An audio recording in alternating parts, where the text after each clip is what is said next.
Yes. You know, it's 2:19, and I just got to the study room. Yeah. And I was doing some thinking on my way here. Yeah. You know, I just wanted to make mention that I'm not the individual that issued the fraudulent court order. Because I didn't. See, when you did not give me notice of court hearings, yeah, and the petitioner didn't sign it, yes, you committed the fraud. Now, this was served on me at the Swin Public Library. Yes, the respondent did not receive actual notice of the hearing. And as much as you want to say that I'm crazy, I'm not. You actually had an obligation to make sure that the petitioner did serve the respondent with reasonable notice and an opportunity to be heard. Respondent has to have reasonable notice and an opportunity to be heard before you have the permanent court hearing. Now, for the judges that are sitting there thinking, well, we're just going to say he's crazy. I am not the judge that used a forgery of the ex officio superior court clerk. These two signatures are not the same. Yes. Now, I spent the last 3.5 years explaining to you the requirements of the law. Yeah. And you're sitting there today saying, well, we're not gonna do what the law says. See, you have a job as a judge. Yes. Your job is to make sure that all the requirements of the law are in place before you issue a court order.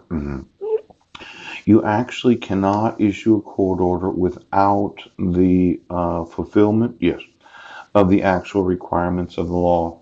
Now, you can never use a forgery. You cannot use forgeries, okay? So, as much as you want to blame me for your personal problems, they're not my problems. Now, I did look today, and there it says default order for dissolution of marriage. Yes, because I went through the court website. Yeah, and then I went to the King County website. Yes, and looked for any documents that had my name on it. Yes, or Heidi's or previous married names. I found it, well, somewhat concerning that you issued two marriage certificates 2 days apart. Yeah. And then you issued me two reference numbers.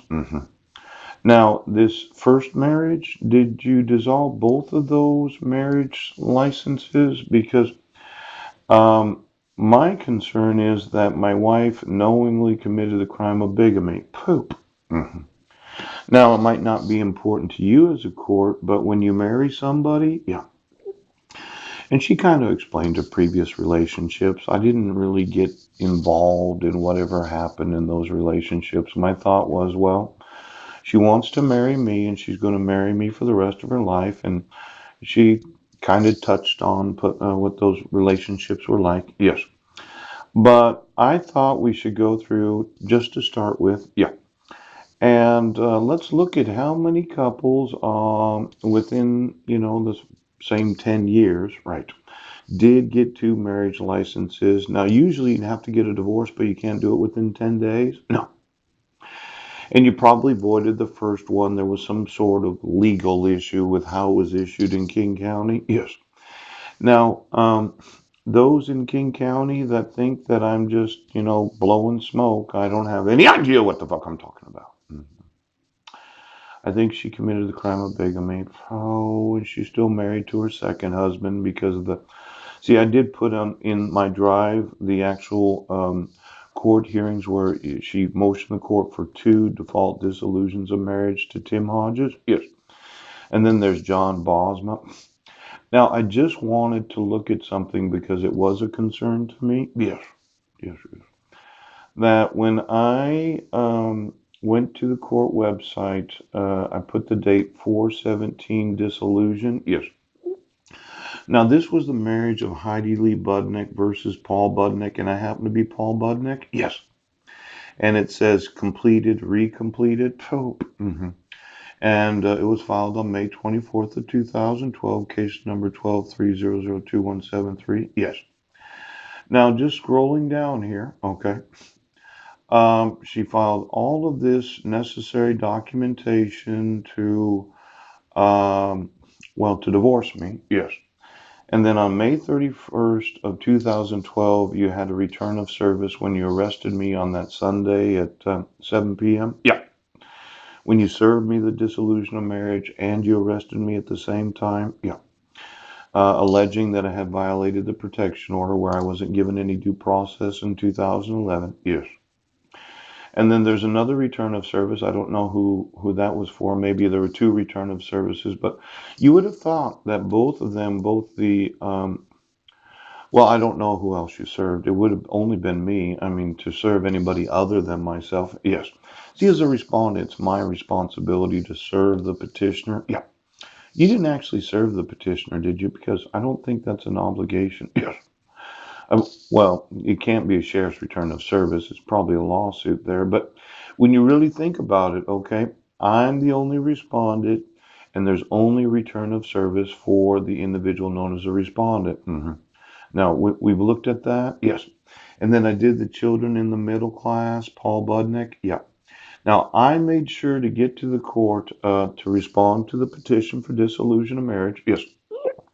Within the 90 days because I had completed the necessary children in the middle class. Yes. And then she motioned the court for a default dissolution of marriage 3 days after that. Yes. And you denied that. You said, no, he did respond within the 90 days. Poof. Isn't that right, Brent? And then let's see here, sheriff's return to service, and then there was a notice for a trial setting. Yeah. Now I'm thinking this sheriff's return of service, yes, was for this motion for a default dissolution of marriage. Yes. I don't know why else you would have served me. Nope. Now there's a big question: did you use Heidi Lee Hodges' name or Heidi Lee Budnick's name? Pope. Because if you put the wrong name of the sheriff's return of service of the petitioner, see, she actually signed the order for default as Heidi Lee Hodges. She didn't use her married name, the name that she received when she married me. Yeah. And then from then on, I got no notices of court hearings. But then, for some reason, hang on, just here. Settlement conference setting hearing, parenting plan. Oh, on 12/11, it says case resolution default judgment. Yes. On February 11th, 2013. Yes. But it doesn't say that here. No. It does say a brief, petitioner's trial brief. Yes. But it doesn't say case resolution default judgment parenting plan. Yep. And then there's that parenting plan final order there. Yes. And then the order for support. And then the residential time summary report. Yes. Findings and facts of conclusion of the law. And then the decree of dissolution. Yes. Non-jury trial, Eric Rohr. And then just 2 days later, the mail was returned unclaimed. Now, on this actual day where you gave her a default dissolution of marriage without proving that I had received notice of the court hearing, yes, you issued two reference numbers.